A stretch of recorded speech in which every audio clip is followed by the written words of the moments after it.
Everybody, as our last members get seated, we're going to get started. I want to thank you all for joining us for the sort of first official budget season Finance Committee meeting that we are doing joint with our Facilities Committee tonight. Thank you all for joining us. Hopefully we can get out ahead of the potential weather that's coming this evening. Those of us who are driving. Yes. Thank you, Heidi. I didn't even look at my weather app until you sent that, and I looked and I was like, oh crap. So the big event tonight will be hearing the capital maintenance plan update. But before we get to that, Evan is going to give us a little financial update. Thank you very much, Hudson. So where we are currently, we have a budget balance, which means unexpended budget of $7.9 million. When I presented to the board back in November, that was $10 million. We haven't closed out the month of December yet, so this number could fluctuate by the time I present to you all at the next board meeting. But what I like about the way we're operating our budget this year is that we've encumbered all of our salaries and benefits, whereas last year we only encumbered the salaries, not the benefits. So by the time the end of the year rolled around, we had to do a little bit of math to get the visibility into what our actual spend would be at the end of the year. This year, with the benefits encumbered, there's no surprises towards the end of the year. So in encumbered salaries and benefits, we have $25 million that are already set aside, allocated into the budget, so all of our staff will get paid. There's no issue about payroll taxes, paying our staff, any of that. That money's already set aside, and we are remaining at $7.9 million right now to get us through the next 6 months, essentially, and hopefully carry over some of that money into our fund balance at the end of the year. So right now it looks we're in a really strong position, and I look forward to updating everyone about how December's performance was at the next board meeting on the 22nd. Thank you, Evan. I particularly like the idea that we're being a little better about bucketing our spending, so we're under good control and have good visibility. That's great. Yes, visibility is important, and having all that money set aside, which is 75% of our budget is salary and benefits, having that just untouchable is really important. Yeah. That's great. Yep. So on our agenda, capital maintenance plan update is next. I don't know, did you want to do the update before that, or do you want to do it afterwards? If we can see if people object to reordering the agenda a little bit, but yeah. Would you like to do it sooner, or would you like to wait until after? Any objection to moving the audit update up? Seeing none, we're going to go ahead and do it. All right. So I got an update from our auditors this morning. They are about a week away from providing us draft financials for our 24 audit, which is excellent. But the caveat being that they still think once they provide the draft financials that it'll be sometime in February when we get our final audited financial statement. I believe that still keeps us in excess of 12 months ahead of schedule relative to our previous audit. That does, correct. So while there is good news about it coming in February, it is still a little bit later than we had initially hoped. They were telling us November and then December, and unfortunately, it'll be sometime in February. But a draft financial statement later this week as a potential is really good news for us, especially because this is the first year we're using this auditing firm, so they've really done a lot of work taking a look at all of our financials, looking at the work that our previous auditor did, and then being able to come forward with a draft financial statement this quickly is impressive.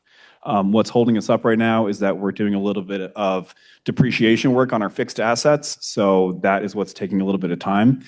Previously, we were depreciating all of our assets on a yearly basis, but they have recommended that we depreciate things on a monthly basis. So we have to go back into all of our old years, depreciate our assets on a monthly basis instead. So that's just what the holdup is.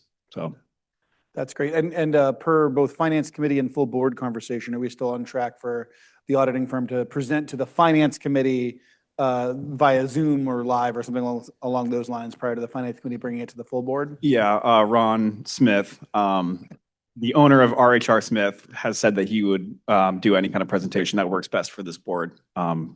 So fantastic. So exact schedule TBD, but it sounds like Finance Committee in February will see that presentation. So that is very exciting. I'll let you know about timing as I hear more. Perfect. Thank you, Evan. No problem. Any questions, Amy? So does that mean their audit of the audit will be included in what they give us next week? I'm not sure they're going to audit the previous audit, but they are going to make their best effort to provide journal entries that we can correct things that they found as erroneous prior. We should have a good fund balance number. Yes, they will provide us with an ending 24 fund balance. And what I'm hoping to is that they'll be able to provide all of the audited numbers for like the capital maintenance account and the special ed account, those accounts that we've been putting money into in previous years. They should be able to give us numbers regarding those as well. And they should be able to roll into the 25 audit pretty rapidly, I would imagine. That's correct. Yep. Great. They're going to roll right into it.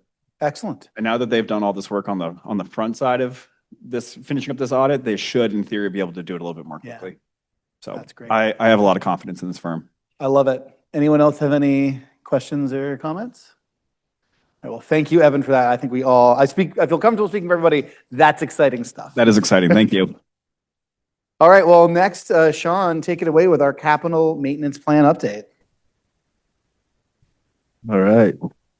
Hello. Good evening, everybody. I will say this has been a challenging year with budgeting based on everything we have going on with the facilities master plan. I do want to just say I'd urge all of us to really come together and try to make some headway on that facilities master planning decision-making process. So I think that's going to be very important for how we plan for capital improvements moving forward. We do have some big ticket items coming due, and we need to figure out how we're going to attack those, whether it's going to be a larger bond that we shoot for, or whether we try to pick away at it within our operating capital account, capital funds. So I think some things just we need to figure out as a district in the near future. So I'm excited about the master plan. I think it's a really great thing for us. But I'm looking forward to making some decisions on that so that we have some good direction. Because as you can imagine, when you do a full renovation to a building, you knock off every capital item, that's been identified for that particular site. So we need to figure out where we want to invest money over the next couple of years and try to do that wisely. Some of our older buildings, we need to determine if we still want to invest in them or not, or if we want to do something different. So with that said, what I have done this year is Harriman has created a long kind of critical needs list for us. That critical needs list I've been studying and picking through to identify things that I see as urgent needs for each building. So this list is taken from past lists that I've been creating, and then I also have taken Harriman's critical need list and started to pick items off that and integrate them into the capital plan. So our target budget number this year is going to be $600,000, which is what we shot for last year. That final number can go up or go down. I will just say one thing that I always worry about is project execution and completion. We have a really short window of time to complete a lot of these projects, basically during the summer months and during some school vacations. So project completion and execution is always challenging as well. Just want to recognize that. And before you continue, Sean, one of the things that we've talked about is within the finance committee is looking at this year's budget as sort of like, because the master plan will not be complete as we're doing a lot of our budgeting, as Heidi finalizes her superintendent's budget, as we deliberate it, we'll have a lot of that information, but those decision-making will not be done. Thinking about this budget year, sort of laying the groundwork for the work of the master plan to go on in the future, which does not mean we may not, include some items that integrate with it tightly, but that we won't be acting on that final master plan within sort of the framework of this year's budget because we just don't have it. So I think, we'll look at what Sean's recommendations are, but I'm looking at it already. I see that this is sort of stuff that doesn't engage directly with a lot of that decision-making because those decisions haven't been made yet, about some of those school priorities and building priorities and things like that. So there's a lot of important work we can do, I think, to make sure that we're ready for that big decision-making stuff that's coming down the pike. Yeah. Yep. That's great, Hudson. Thank you. And I will say I'm struggling with some of those older buildings as far, we know Williams Cone has been identified as a high need building. We got some roofs coming due over there and, some paving work, and I have struggled a bit saying, well, how much do we invest in the Williams Cone if that's not a long-term site for us? And we as a team need to, I think, make those decisions in the near future. So I'll run down through my list, and I'll also highlight some of those, couple of those larger projects that are really kind of dangling out there that we need to really be thinking about. And I can think of, one particular site is Woodside. We did a siding and envelope assessment over there a couple of years ago, and that identified some pretty high dollar value needs. Those needs aren't on this list, but I did notate some of those projects within this, and I just want to kind of highlight those as we go through this. So this is kind of a 5-year spread, so we're going to focus on year 27, which is our upcoming fiscal budget cycle. And I'll just start with this top one, A&E in the center. We have a hot water mixing valve we need to install in that building. It currently does not have one. Hot water should be sent to the building at 120 degrees and should be stored at 140 degrees. So we need to install a hot water mixing valve over there. That was identified on Harriman's list. Bowdoin Central School, we're up against a fire alarm replacement for that building. That fire alarm has extended its useful life. It's no longer supported by a manufacturer. We can no longer get parts for that fire alarm system. So we're kind of being forced into a replacement of that system over there. Additionally, Harriman did notate fuel, carbon monoxide alarms anywhere there's a fuel source, such as kitchens or boiler rooms. That currently does not exist in many of our buildings. So during a fire alarm replacement, we would bring those up to code and have that in place with this particular replacement system. Bodenham, I'm just going to mention this one because it could potentially be a larger ticket item. The Bodenham 1992 edition. A lot of the windows are starting to fail in that particular portion of the building. I put that on next year's line, but that's just something worth noting. Again, an older building that could be a candidate for a full renovation. Bodenham, we have an old electric water heater in the 1992 portion of that building. It's an original water heater and it's due for replacement. So I listed that here at $14,000. Bodenham has a bunch of old fencing that has just been damaged and beat up over the years. That fencing is on the right side of the building and runs all the way out to Ridge Road. We had to demolish a portion of it this year due to some overgrown vegetation that was all wrapped within it. And we're looking to replace that fencing and just to maintain a good perimeter fence at that site. District office, we're looking to replace 2 hot water heaters. They're old electric water heaters. They're in 2 different sections of the building. And this was, again, a note listed and identified on Harriman's list as well. Within that, while replacing those 2 units, we should install mixing valves on both of those units, again, to provide 120-degree water to the building and store it at 140. District office is also due for a fire alarm replacement. If anybody has any questions as I'm going, don't hesitate to just jump in, and certainly feel free to ask anything that comes to mind. District office has an outdated system, no longer supported by any manufacturers, and we're looking to replace that system as well. We did a bunch of flooring replacements at district office last year, and I'd like to kind of finish off the flooring replacement cycle at that building this coming summer. I believe the only areas we have left to do would be human resources, business office, and special education. So it'd be good to just have that building kind of checked off the list for, 15, 20 years or so. Harpswell Community School, the library addition is coming due for replacement. So if you guys remember it all, we didn't put solar panel. Well, we're not putting solar panels on that entire roof because part of it was due for replacement. So this is the library wing, which was built in 1996, and it's the original roof. So I will say if there is a major renovation of Harpswell or any reconstruction of Harpswell, I don't see that library addition ever going anywhere. So I think that would be a wise investment. That's the newest section of that building, and I think it's been identified as in good order. So There's a water, oh, no, that's coming in a couple of years. We do not have a mixing valve at Harpswell for the hot water, so it'd be good to install that. Again, an item that was identified by Harriman. Code compliance requires us to provide 120-degree water, and not having that mixing valves at any of the sites, that temperature could fluctuate out to the building. We don't want our water to be too hot for our little kiddos either, so. Middle school flooring. So we started doing some flooring renovation replacements at the middle school this past year. Again, I think this is one that we're going to need to continue to fund. It's just a cycle. There's a lot of flooring throughout the middle school, and it's original to the building.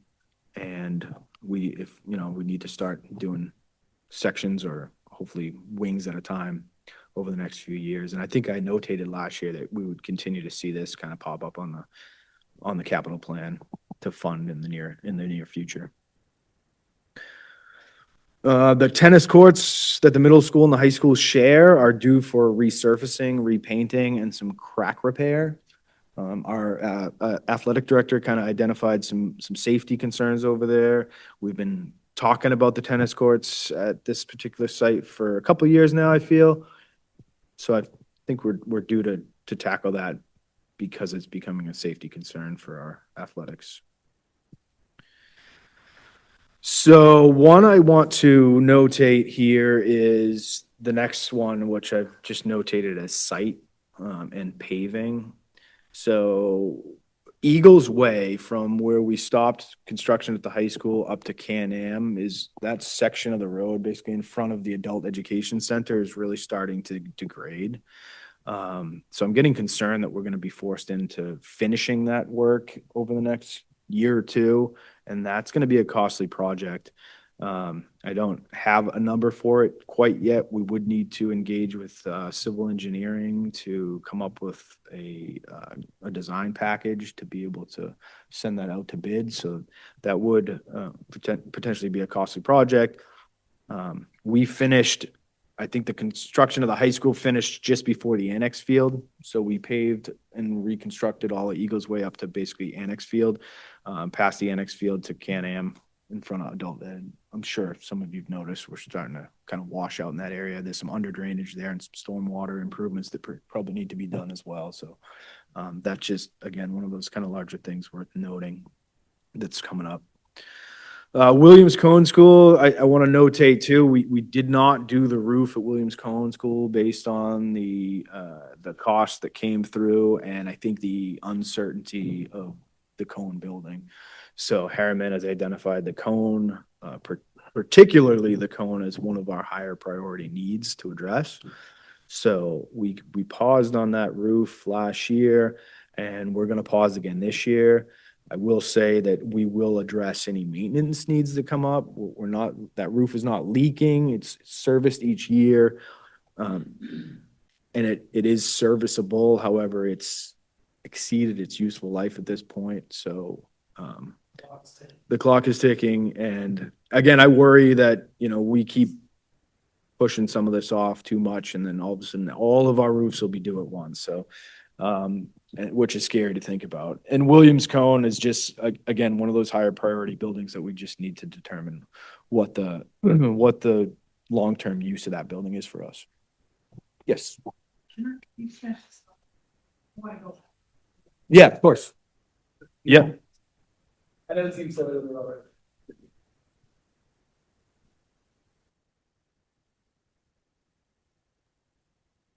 Yeah, question about the paving. Sorry to back up. Took me a minute to form my thought. And so I'm thinking we've got a private business adjacent on that road. It's a road within Topsom. What are the other public funding options for that? That particular portion of the road is owned by the school district. It's our responsibility. Yeah. Sean, can I back up to the top? Yeah, of course. Yeah. Really took me a long time, Jessica. So you're good or bad company down here.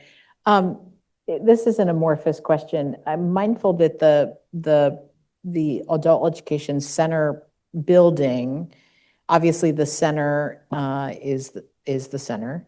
But adult education, of course, is a program that's housed proverbially within SAD 75, but serves many other communities. Mhm. And I know we looked at that MOU or whatever the governing document is some time ago, and I don't remember. I mean, is there a provision for the users to contribute to capital needs? I mean, I'd be concerned if SAD 75 has a disproportionately large capital expense here relative to, for the 4 communities within our school district relative to the other communities that are served by adult ed. But anyway, but I realize it's complicated because the building is a mixed-use building. Yeah. And it's not just adult ed in there either. It's,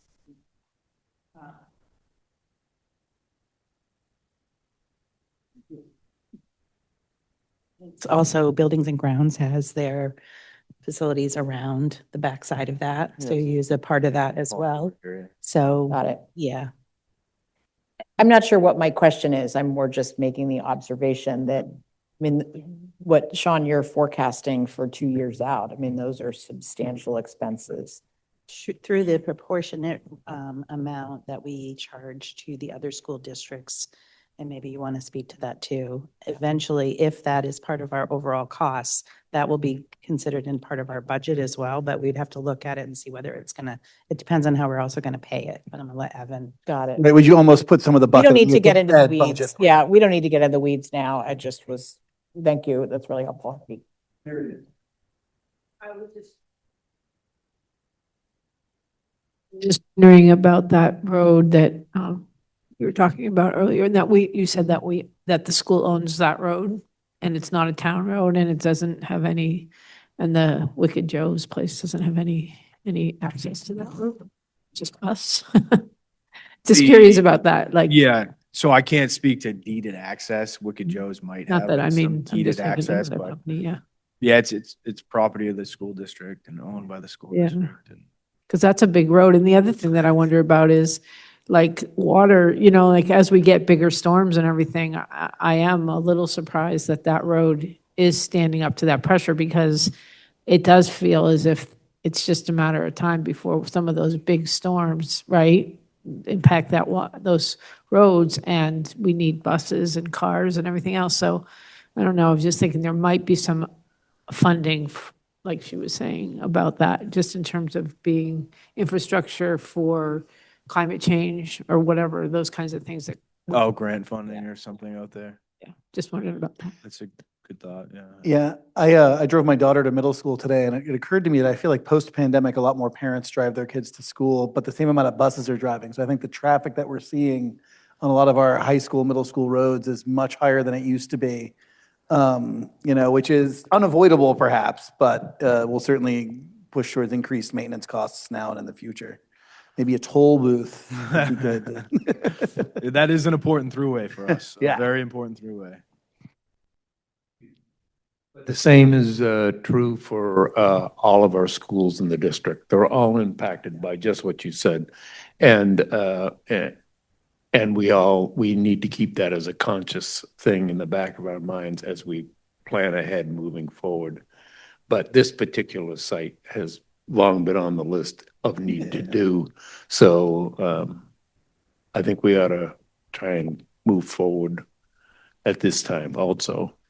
I just want to make sure that as we talk about access points and going on, because the town has seen a significant increase in traffic, especially going out onto 201 and the bypass. And so Sean and I have been in several conversations regarding that. And so conversation regarding even having a light at the end of out of Eagles Way.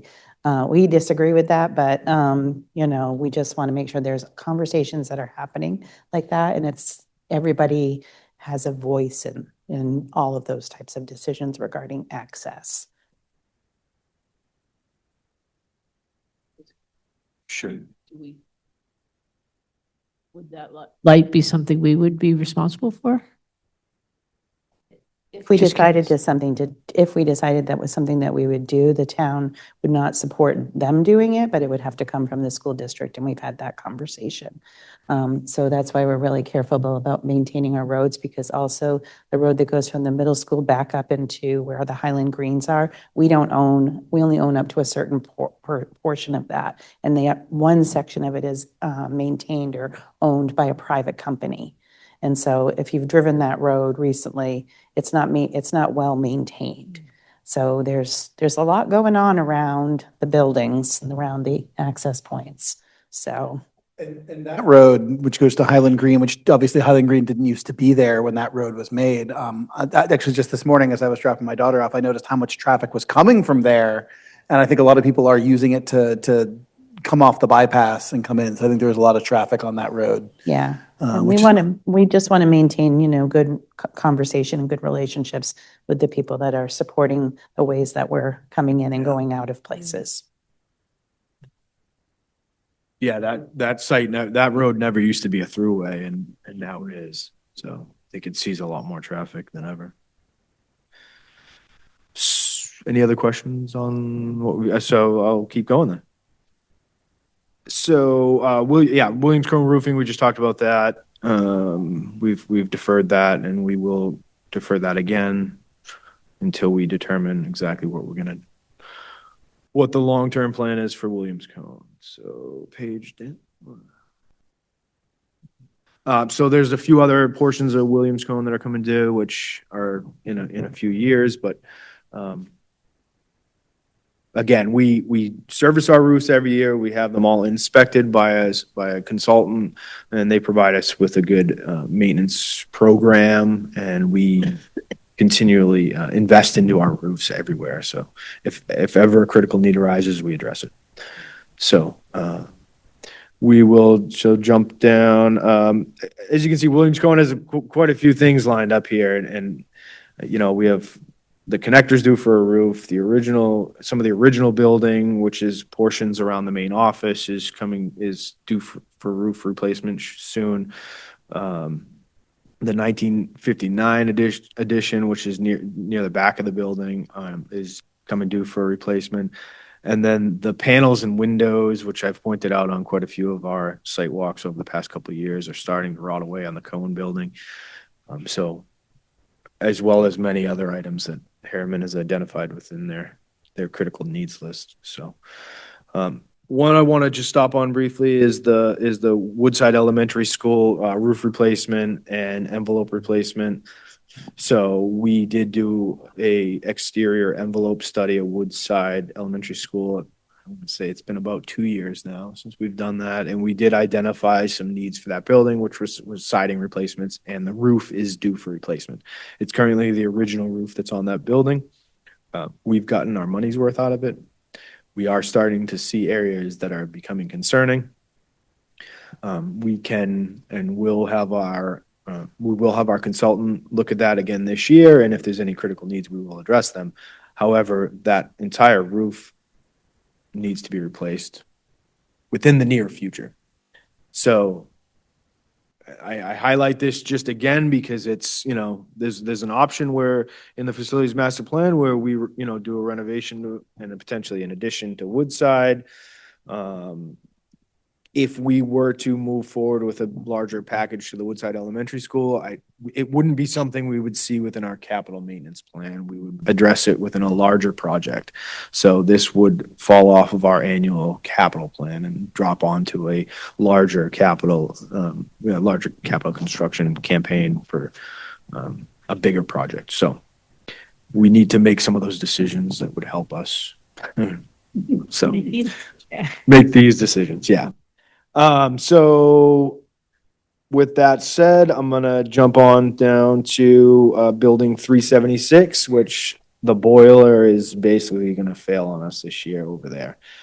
It's that boiler dates back to, I want to say 1985, I believe. We just provided that info for the insurance company recently, and I believe it dates back to 85. So it's an aging boiler. I don't want to spend the money on it, but again, we need to determine what we're doing with building 376. I was gonna say, I looked ahead to the next line and your recommendation in the next line.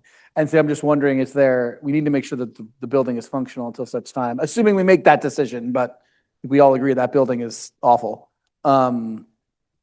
Is there a more economical solution that would keep us running short of $35,000? Maybe that's the most. I mean, I think, but- yeah, I think the solution is to make it a dry storage building and we drain the water and shut Yeah. the boiler down and don't replace it.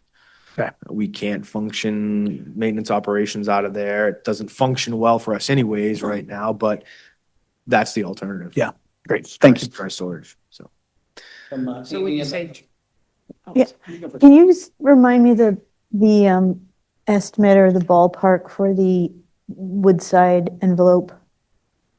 The Woodside envelope I believe the cost was around $5.5 million for the roof and the siding project, yeah. Oh, those both together? Those are both together, yeah. So that includes And that was- the million in the- That's above correct. it, okay. That's correct, yeah. And Oh, that, so keep in only mind, 5 altogether. and keep in mind, that was a 2-year-old. a year and a half. Right, right. 23, yeah, that's an aging estimate at this point. just wondering, when you said the dry storage for that, the alternative for the 376 building is dry storage, you said? So that would mean no plumbing? That's correct, yeah, we'd have to drain all the water. There's bathrooms in there, there's minimal bathrooms in there, and we don't maintain a lot right now, but there is some maintenance operations that happen in there. We store our equipment in there, our lawnmowers and tractors, and we do perform some maintenance to equipment in there, oil changes on mowers and landscaping equipment and things like that. So people don't spend a lot of time in there, but there is some times that we're in there doing some service work, so, which is necessary. Is that, they used to have I don't know, I haven't gone over there recently, but it's gone. Share Center was gone.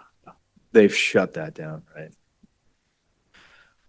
So my bottom line with all those projects is the 573. We're targeting 600, and I'm going to consider this a draft at this point. I have. So take back these, we, as I continue to work through Harriman's critical needs list, we have plenty more that we can add into here. And for this year and years to come, but. I mean, they had read across the board on ADA compliance, and That's correct. yeah. none of these address any of that. And that is correct. Yes. So I struggle with that, Amy. I'll be completely honest with you. So our buildings were built to code compliance at the time of construction. So I have not decided to tackle that stuff, and I think that stuff should be tackled under a larger renovation of each building, in my opinion. Well, and if we've got, three school buildings that are identified as in need of serious consideration for whatever it may be, Bodenham, Harpswell, Williams Cone, and it surely doesn't make sense to do any ADA work prior to deciding what the larger plan, at least in those 3 buildings is, Well, and I will recognize too, when we have a special need, we make very Yeah, reasonable. like at Harpswell, we did that in the bathroom at Bodenham and. As needed, yeah, as those needs arise, we make accommodations to help and to deal with those as they arise. Quick question. Where does, I need you to remind me, where does like cameras and security and access and things like that for buildings come in? Does that come in technology lines, or would that be facilities, or both, depending on what we're looking at, or? So you'll see that under the admin new request budget. I don't know if I assume that comes to this group, I guess. That's going to be on the 20th of January, where we have some money set aside for security and safety initiatives. Okay. It does live within the warrant article for facilities, just because it is something that generally happens around the buildings. But in terms of Sean's capital maintenance plan, it doesn't make sense to necessarily put it in there. Yeah. Okay. Thank you. Yep. And I'm happy to come speak to that if need be on that particular night. Gregory, then Kim. Yeah, of course, yes.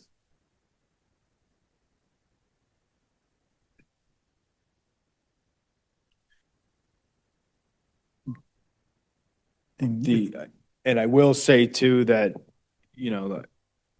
this is a running list. I haven't spent a ton of time on the, the 28, 29 30 fiscal years at this point.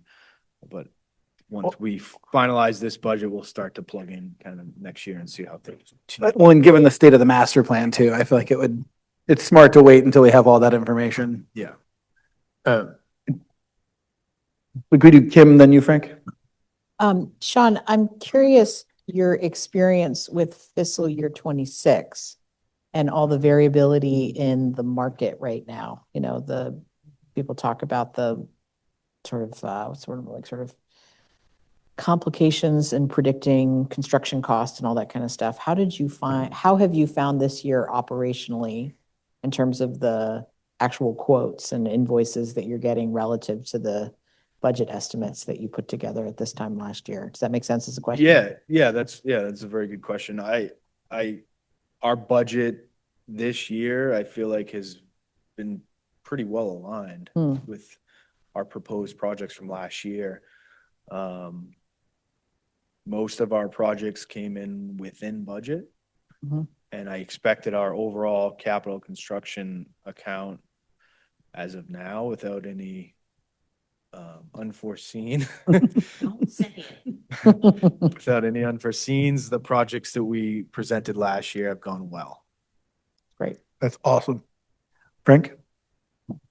Yeah, clearly, what's coming up again and again is the need to make decisions sooner than later.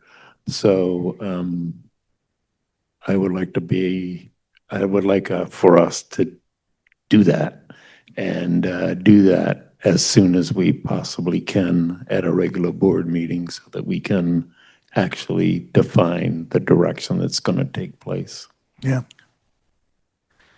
Agreed. I think we'll get that master plan, and Heidi, you may recall, was it the November or the December meeting you gave us that document with your decision-making requirements for various things? You know, the one, it was December. So, you know, depending upon what choices the board makes, there's a lot of information to gather, to steps to take, but I agree, Frank. I'm antsy to get that facilities master plan so that we can start hashing it out. But again, which is why I say this budget, I don't think we should worry too much about trying to accomplish that plan, but we should prepare the table, as it were, for that plan. Which, Sean, you have done. I mean, I think that your priorities are, you know, maybe with one or two minor exceptions, very aligned with like focusing on the things that we know, regardless of big decisions, are going to need to get done. So I think that's really wise. So thank you for that work.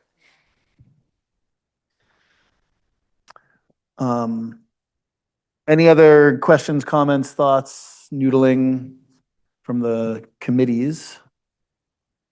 I don't know if the three admin representatives have anything you guys would like to add or chime in on. No, you're good. I guess, so your expectation is your final request, final draft will be in the 600,000 range? So as far as correct me if I'm wrong, Evan, but our capital construction ask is going to be the 600. We will want to maintain the architectural and engineering services line of $100,000 because some of these plans down the road, some of these projects down the road will require engineering or architectural plans. So I think it's important to maintain that 100,000. So I don't know if those lump together into the one or if capital. No, they don't. So this is the numbers you're presenting, 600 for the capital, and then the 100,000 for the architecture is the same as it is in our current budget cycle right now. So this would just be maintaining, taking the same numbers and carrying them over one. Yeah, I want to make sure, I do understand that your ask hasn't gone to Heidi and that hasn't come to us, but just wanted to. Keep your eyes on. I know that's the process, but that's the target the number you're targeting. Is maintaining what we had this year. Yeah. That's correct, yes. And actually, similarly, this is something we had some conversations about last year, very broadly. And so this is more for Evan and Sean sort of together. Is there, you know, in a perfect world, is there like a budget percentage that we should be targeting for our, you know, maintenance spend, right? Is it a 0.5%? Is it 1%? I'm making up numbers, obviously. Knowing that we're not there now, knowing if we've got some big ticket items as part of the facilities master plan in the immediate future, you know, maybe it doesn't make sense to be getting too aggressive, but like, is there an idea, should we be spending a certain amount per year. We've, since Amy and I joined the board, I think we've made big strides in how much we've been spending on this, which is great. But I have a feeling we're still not where we should be, right? Like this feels like there's a lot next year and the year after that's more than $600,000, right? For example. Absolutely. So I don't know. So it's okay if you don't answer tonight, but I think I'd be interested. It's like part of our long-term planning with the facilities master plan. Should we be getting to, 2% of our budget every year should be on capital maintenance in a perfect world? And we know that's our target. Maybe we don't hit it, but we can understand that's something that we're working towards. I don't know.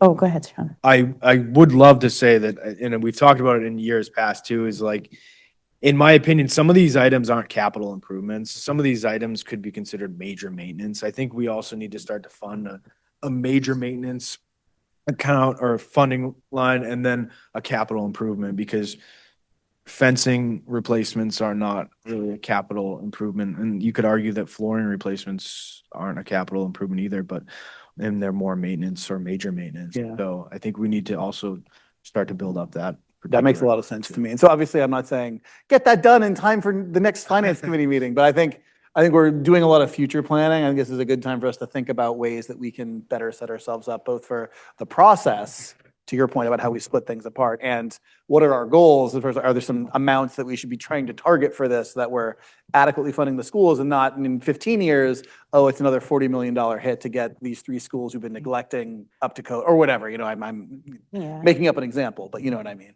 So the $700,000, that's $100,000 for architectural services, and then the $600,000 for the actual projects. That makes up 1.2% of our current year budget right now. So assuming that we carry the same amount of money over, and because of salary and benefits, our budget goes up this coming year, that will continue to shrink. So we're probably looking at less than 1%, or around 1% of our budget is going towards maintenance of the buildings. Yeah.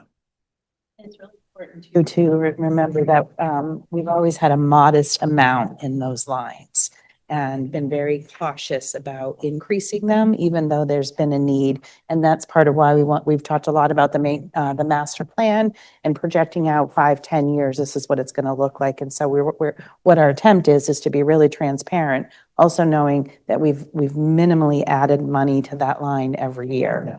I was going to recognize that too. Yeah, I think that's important to continue to fund the capital reserve, facilities capital reserve account.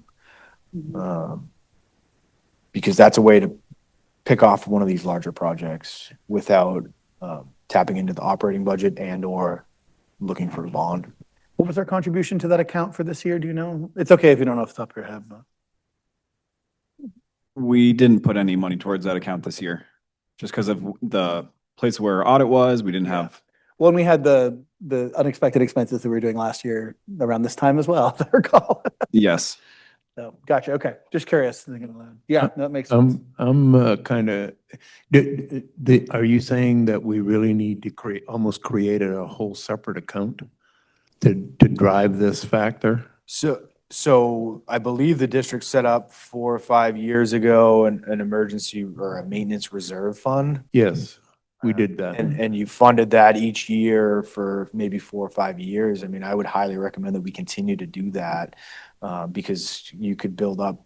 I mean, I want to say there's a little bit over $1 million there potentially, and that could potentially be the wood. That's a roof. Roof, right? So if we were to continue to fund that reserve account, I think. So I'm questioning how much of our overall budget should go into that capital reserve Great question. funding so that we could, and if we could set up that structure now, again, reacting to the timeliness of the decision-making we make moving forward, it might make sense to do this now, just to make sure that we are establishing that.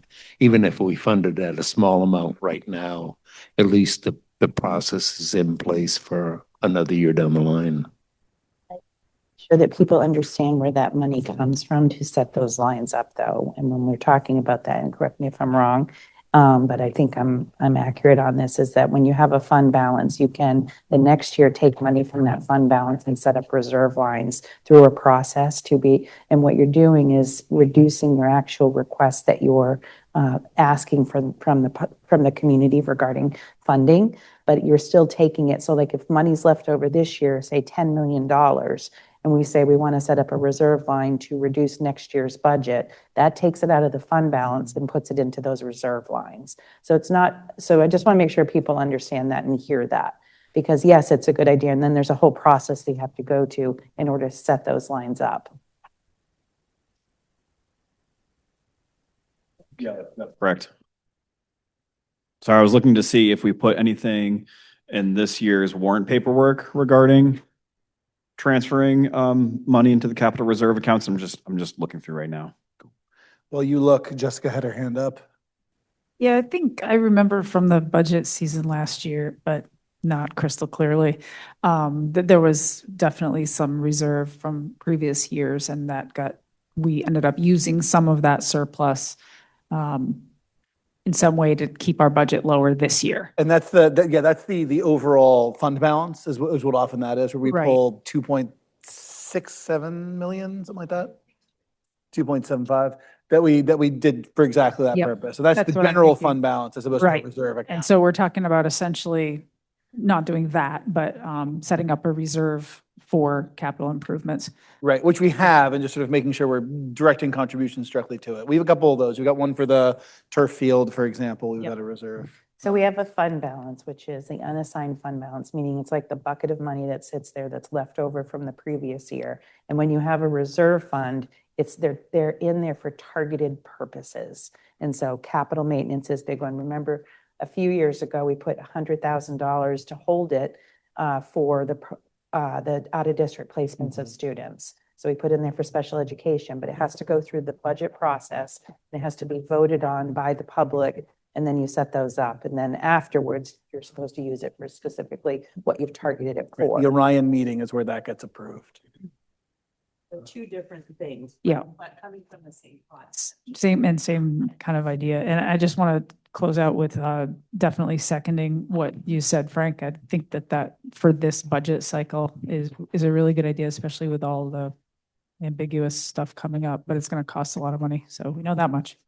Yeah, but I'm thinking almost like a whole separate establishment of a whole nother account, because clearly what we're seeing is that we're going to have some, in addition to this, we're going to have some real major issues around just generalized maintenance. Like you said, maybe some of this comes out. We still keep the 600,000 for moving forward for other things, but we have a maintenance fund that's separate. It might be a smaller amount, maybe 100,000. I don't know what it would be, but I want to make sure I'm hearing you correctly, and Evan will probably respond to this because I feel like he's going to. But what I'm hearing you say is to create a line for capital improvement maintenance, but that would be a whole additional line that's actually going to increase our budget. Correct. Okay, just making sure we're on the same Yeah, you're page. talking about two different things, right? The reserve fund and establishing a major maintenance fund, which I agree with, and just especially anything we can do to add transparency and visibility to the fact that we have major maintenance to do on old buildings, Yeah, I love that idea. I think we've been talking about it for a couple of years now, and I would like to see that happen. Yeah. Go ahead. First. I would like to, I guess, 2 points. One is for this board to do anything that can help a board 30 years from now, where they're not facing roof issues with all the buildings. So those to kind of do those decisions, that some kind of plan. And I understand like the master plan is going to help us with that, but those decisions that are not kicked down the road that end up really hurting us later. And my other question is just kind of a newbie question, because I understand like when we make that decision about the schools and the renovation, whatever happens, that's going to be funded by a bond, right? Could be. Could be. That's one of the options. So I'm just kind of in my head wondering, like the MAM's roof, looks pretty expensive in FY '30. And are there like, I know we have like the capital maintenance new talk, but are there like decisions about like, if we're gonna do this, if we do a bond, should we throw in some other items that are really, really expensive FY '30? So I can speak to that, and the answer is kind of yes sometimes, right? So like the most recent bond we did was the paving project bond, and it was also the MAM's envelope replacement. So that was, 3 years ago, I think, was when we discussed and voted on that. And it was sort of to accomplish, we had like, here's the MAM's thing, here's some priority paving, and we knew the paving list was longer than the funds would probably go to. But we sort of knew, depending on how much money we had, what the order the paving would happen in. And that's where a lot of the district paving over the last 2-3 years was done. So it was done sort of exactly that idea. And as I recall, the facilities committee discussed the project and recommended the bond, and then that got brought to the full board to approve, I believe, because it wasn't part of the budget process explicitly, because it wasn't part of the regular budget. Obviously, the finance committee, I think, played a role, but I think facilities owned the bulk of that conversation, if I remember correctly. Yeah, that's correct. So that's sort of what a template, at least, and what it's been like in the past, if that helps answer some of those questions for you. I'm only bringing this up because when you go to the next slide, there's just such a major increase in the budget, in that FY '30. Yeah, and I think that's when Sean talked about some of these items wouldn't be in the capital maintenance budget, they'd be in a special project. I think it's to, at the very least, facilitate the contemplation of a bond for it. And even if it's not the direction we go, it's accounted for separately such that that increase doesn't look like it's, a regular occurring thing in the same way. But that's also part of why I'm wondering, what should we be targeting? What should our yearly target be as a percentage of our budget? I bet it's not where we're at. And again, I'm not saying we snap our fingers and get there instantly, but if, to your point about the board in 30 years, what work can we do and try to continue to help streamline that for 20, 30 years from now as well? I think it's also important, and maybe we'll talk about this as we go through the budget season too, Evan, is that last year, Evan predicted, based on our fund balance that we carry every year, if we put 2.75 million into the budget each year, how quickly that is drawn down. And eventually you don't have a fund balance. So I just want to make sure It's that about 3 years, a little less than 3 years. doing what we're doing currently. And we are required, if I remember correctly, to have a plan that does spend our fund balance down over a matter of Yes, that years. does need to be submitted to the state, and it was, I think, 5%, and now I think they're going back up to 9%. 9% again, yeah. Which is great. If we can carry more money in our fund balance, then Yeah. I think that's awesome, But but we sort of always have to an idea that when 3 years, here's how we'd spend it down yep. at any given moment. They don't really hold you to it because they understand that it changes every year. But you're required to. But you're supposed to, Surely you have to at least have the you idea. have to have the plan. Okay, Article 23 in the 2025 budget process. So this is last fiscal year said, shall the Maine School Administrative District number 75 authorize the Board of Directors to transfer up to $200,000 from unexpended fund balances at the end of the 2023-2024 fiscal year to the Capital Reserve Fund for the purposes of school construction, capital improvement projects, facility upgrades, plant maintenance, and capital equipment purchases. So that would have been taking 2 years ago's unexpended fund balance and transferring it into Fund balance. the fund balance Last last year. That language wasn't carried over into the 26 budget, but we do have a warrant article 19. And I would say that we should check with our attorney if this stipulation is still correct. It says, in addition to the amounts in Article 16, which is expending the school budget, shall the district appropriate and authorize the school board to expend additional state, federal, and other funds received during the fiscal year for school purposes, provided that such additional funds do not require the expenditure of local funds not previously appropriated. So that passed. I think that, depending on what our lawyer says, we could potentially take unexpended fund balance from last year and put it into capital reserve accounts if the language is loose enough for our attorney to approve that. Okay. And that would be something that I could check on, but we didn't have anything in the last year's budget specifically that said unexpended fund balances up to a certain amount of money should go towards a capital improvement fund. I don't think it erases it. And the other thing I wonder too is I don't think we ever transferred that $200,000 from the end of the 23-24 fiscal year. And I wonder if we still have time to transfer that in. That's another thing that I will be following up on. So. So are you talking about the reserve line, Amy? Yeah, so if we don't spend them and then a year goes by, does it? It goes wipe back that- into the general fund. So we're not building anything by having these capital reserve. No, it's We're not really, putting 200,000 each year that builds and builds. We're just mm, redesignating it possibly because- to be used, and then when the next budget approved, Yeah. it's different. because of the law, and you have to have it voted on by the public, so each year. But it's not like a savings account. No, but it helps you get below like the fund balance percentage that we have to maintain as well. But if we allocate it to a reserve. It does that, it does that, but it also reduces the amount of taxable dollars to the community, right? Did I say that correctly? If you're using So fund balance. Using the fund balance reduces the amount of money that we want Mm. to ask from the community. And using it, and then putting it in the reserve fund, it like holds it there. So if the fund balance gets used, the reserve fund is held on specifically for those items. Right. So we either have 200,000 or nothing in capital maintenance reserve. Is where we are right now. But it's in general. Yeah. it's Right, the we would money have to do an extra thing disappeared. to use it, We just have to reappropriate it. to use, all right. So, yes, so when. So it's not, so we don't have a savings account, a roof savings account per se. Correct. And when we present our budget this year, those are the types of things that we'll look at. So we'll look at the total percent that comes in, where the numbers come in, and we'll say, can we reduce this in any way?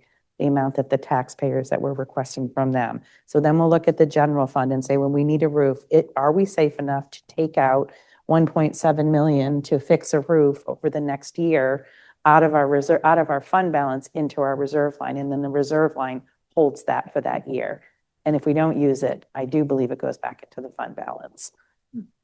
We'll double check that. So Sure. if we have been putting money towards the field, is that a savings account or is that essentially a zero?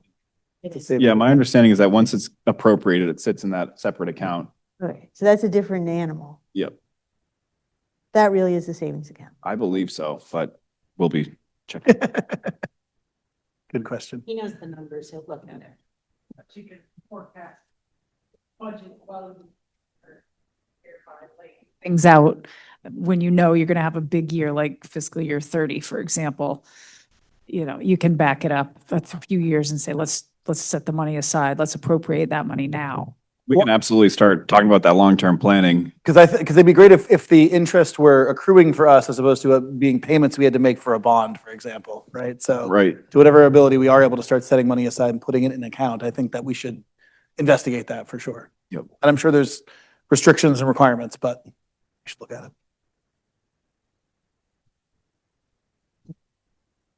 Yeah, that's How's everyone else doing? Any other thoughts, musings? Closing remarks? Well, I will say this is good. This is a good comprehensive list. As always, Sean, I really appreciate how you keep both items from the future and items that we've seen many times before. So those of us who've been here for a couple of cycles can sort of get a sense for how to what degree something has come due, let's say. But this is a really good preliminary look. Now, this will get put on the Finance Committee Google shared drive this week. That will get shared out to everybody this week. Everyone in the whole board will have access to that. That's sort of our digital binder. And Frank will make sure we make you a paper one. Don't you worry. But that's gonna get out by the end of the week. And if Sean, at any point you have an updated version of this, Evan can help make sure it gets put in the appropriate place, and we'll all have access to it there. So hopefully we have a one-stop viewing shop for this kind of stuff, and I'll work with Evan on having it be easy to understand for all of us. But yeah, I guess absent any other comments from anybody or questions, there's no public here for public comment. So, last chance before we adjourn this committee meeting. Thank you all for coming out. Drive safe this evening. Thank you.